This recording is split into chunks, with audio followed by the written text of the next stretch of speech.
Hello there, everyone. Look, today I'm just going to get super real with you. I'm going to blow the whistle. We've got a serious issue within the spiritual community and, shall we say, within the world at large, and it goes a little something like this. Unless everything in your life is going perfectly, you're doing something wrong. And in order for you to be doing something right, everything in your life has to be going well.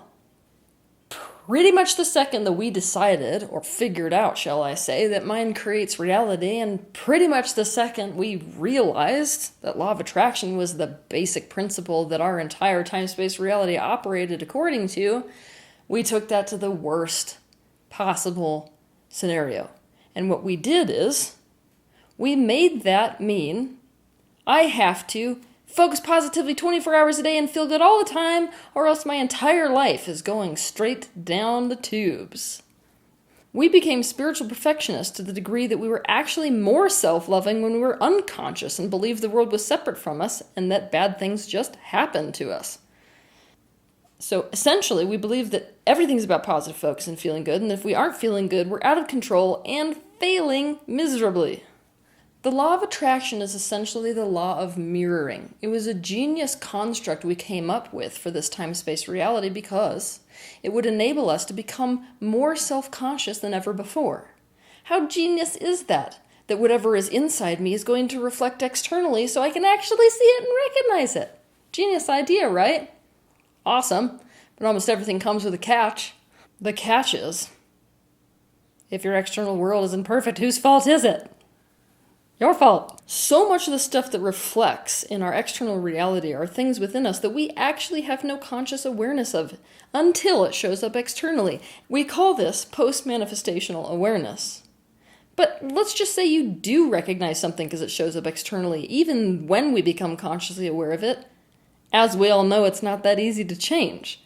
I mean, you can recognize that your spouse leaving you is the reflection of abandonment issues you have, but did that awareness cause you to feel great about your spouse leaving? Hell no. The bottom line is we don't feel good 24/7, but we've been told it's our choice to feel good or bad at all moments of the day, so what do? We feel like failures because our life isn't picture perfect, but all we know how to do is try harder, so we become self-abusive, all in the name of spirituality. So what exactly are we expecting of ourselves? Let's get present to it. Number one, we expect ourselves to be completely aware of everything within us so that there's never any surprises. We have total control over our reality. Two, we expect ourselves to consciously choose everything in our life. So we're expecting that nothing unwanted ever crosses our path. Three, we expect ourselves to change our focus and change the way we're thinking instantaneously so that we instantly feel good. And in fact, we maintain that state of feeling good no matter what happens to us. 4, we expect ourselves to be the quite literal image of spiritual perfection that we have in our heads. Okay, so after saying all that, if you're anything like me, you're probably thinking, okay, that level of pressure has got me actually regretting the fact that I ever became spiritual in the first place. Like, is consciousness worth it? Is enlightenment worth it? I don't think so. If it isn't bad enough that we expect this of ourselves, we expect it of other people too. We face the judgment within the community all the time. As if it isn't bad enough things aren't going well, we get to add, oh, guess what? You're creating all of it to the mix. So we can essentially burn in the hellfire of self-blame. So we have a belief that if we weren't doing something wrong, our life would be going perfect. In other words, if life isn't going perfect, I'm doing something spiritually wrong. I should be feeling good no matter what's going on, and if I'm not, I'm doing something wrong and bad things are going to manifest. And I can't seem to get it right because look at my life, so something must be wrong with me. Oh my God. Okay, just stop for a minute and look at that level of pressure. If you have to turn this video off to realize what I just said and to realize the amount of pressure you're under, do it. Because you got to get present to the fact that this is quite literally shame. Guess what? I did a video on that. Go take a look at it. It's called How to Overcome Shame. But this is shame the spiritual community actually supports. So depending on your particular spiritual practice, you have an idea of how a spiritually perfected person should look, should act, should be feeling, what their life should look like, essentially. And if you're doing anything less than that, you're failing miserably. For example, if you're in some Buddhist circles, If you're not at total peace in a state of non-reactivity, free from attachment, living as a minimalist in brown robes, there's something wrong with you. Or, if you're in the positive focus law of attraction community, if you're not a millionaire by now with a perfect partner and the best possible career and wonderful friends and perfect health, feeling unconditional love as you drive your new Ferrari down the freeway with positive forward-thinking attitude, there's something wrong with you. Nothing is wrong with you. You are not failing if your life is not the image of absolute perfection, especially spiritual perfection. What has happened is that your ego has hijacked your spiritual practice. It does so all the time. So essentially, the ego is the only one that is concerned with being good versus being bad, being right versus being wrong, or being successful versus being a failure. And the deeper truth is that you're still desperately trying to get love by being right, good, and successful. So what should you do? You should give yourself that love. Give yourself compassion and loving care to the aspect of you that feels so unlovable and so much in need of love that it is desperately trying to cram you into the image that it believes is lovable and perfect and good.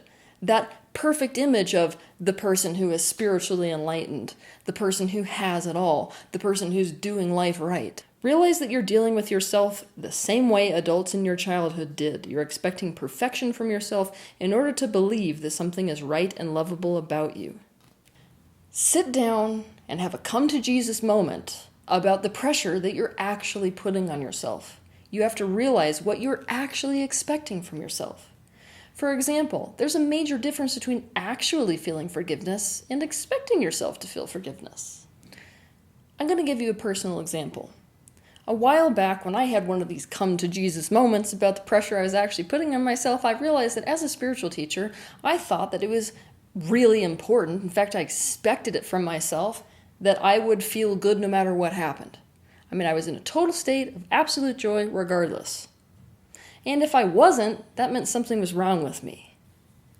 So, just so you get the pressure that even I, as a spiritual teacher, put on myself, what I was expecting is that I felt good, regardless of whether people slandered me on the internet, burnt my paintings in public demonstration, or sent me death threat letters.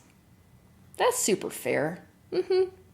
It's also super tempting when we have an idea in our heads about how things should be going, or how we should feel, or how we should act, or what spiritual perfection should look like, to create a facade for ourselves, to make ourselves believe we do feel that way, we are that way, or we think that way, when in truth, we actually don't.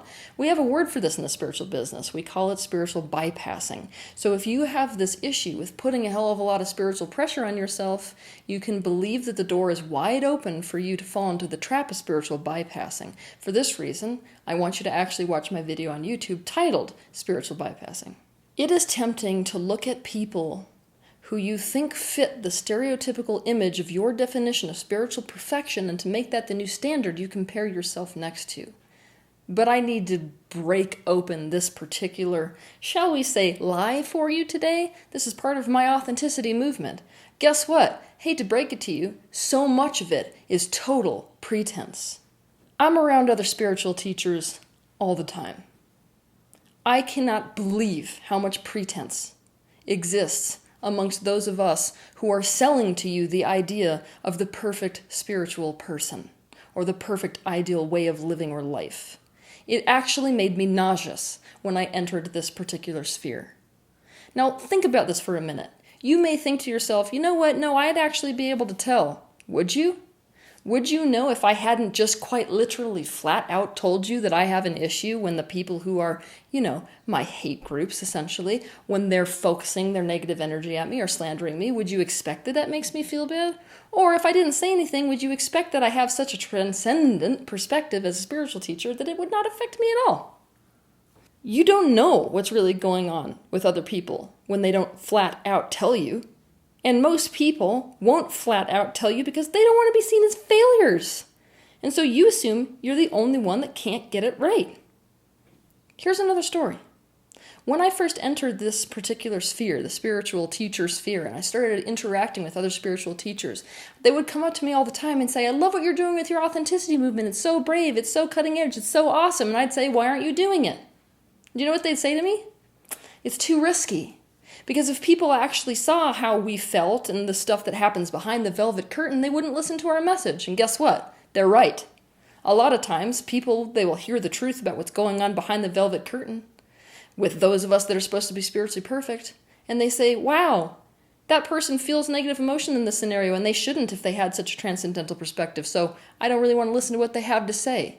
So no wonder there are many of us who are selling you the image of spiritual perfection who continue selling it. It's the only reason you listen to us. So what happens when other people don't flat out tell you what's going on because they don't want to be seen as failures? You assume you're the only one that can't get it right. What if no one can get it right? And on top of that, in this universe, there is no ultimate right.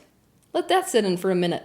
Right is a matter of perspective, and if you haven't noticed yet, no one agrees on that perspective. So right versus wrong is an entirely subjective experience. Let yourself off the hook.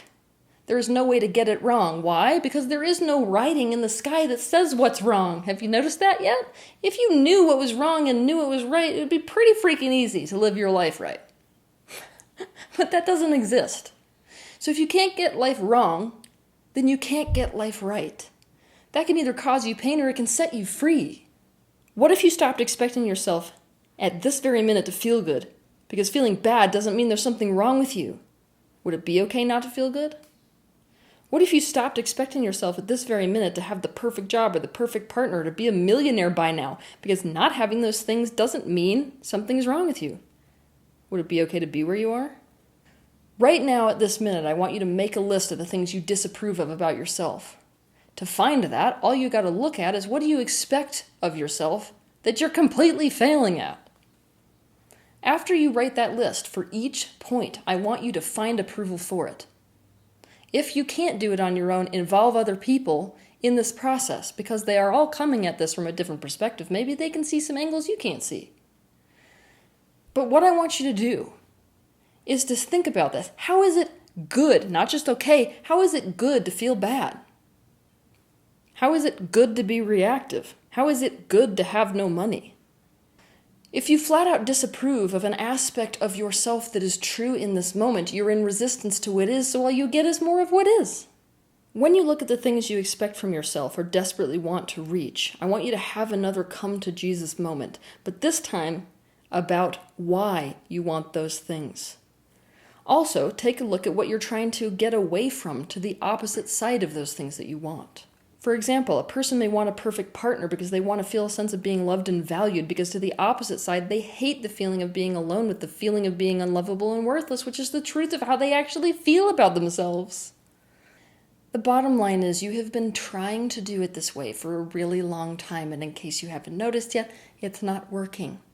You've just added your name to another incredibly long list of people who enter the spiritual field specifically because they think that spirituality is going to somehow perfect them so they become more lovable. Which means you've just added your name to the psychotically long list of self-haters in the spiritual community. It's full of them. If you knew you were never going to be able to get it right, what then? What would be possible then? What would you do instead? Take the pressure off. Because you're not failing. Imagine a world where everything you experienced was okay the way it was. Imagine accepting what is. That doesn't mean surrendering in a state of defeat to what is. It means embracing what is. Imagine if it was okay and correct to feel the way you feel. Imagine if it was okay and correct to experience the things you were experiencing.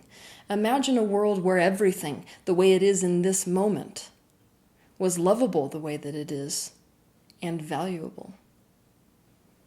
Have a good week.